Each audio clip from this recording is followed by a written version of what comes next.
Welcome to the Tech Egg. Don't get scrambled. Enjoy the video. You begin by preparing both phones, update iOS, stay on the same Wi-Fi, and plug into power.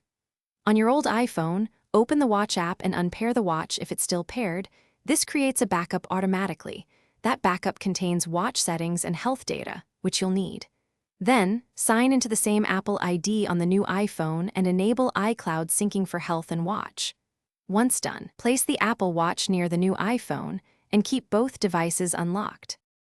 Once the new iPhone displays the Quick Start screen, use it to scan the animation on the Apple Watch. This establishes the secure pairing channel. When prompted, choose Restore from Backup and pick the most recent backup. This restores watch faces, complications, and health data. Apps will re-download from the App Store. Make sure your Apple ID stays signed in so apps and purchases restore.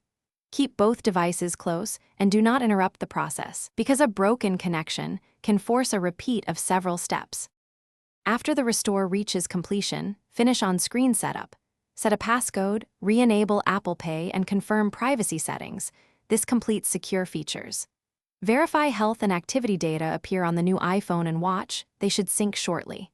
If pairing fails, first toggle Bluetooth and Wi-Fi, restart both iPhones and the watch, then retry Quick Start. Many issues clear with a simple reboot. Finally, make sure both devices use the same Apple ID and iCloud setting.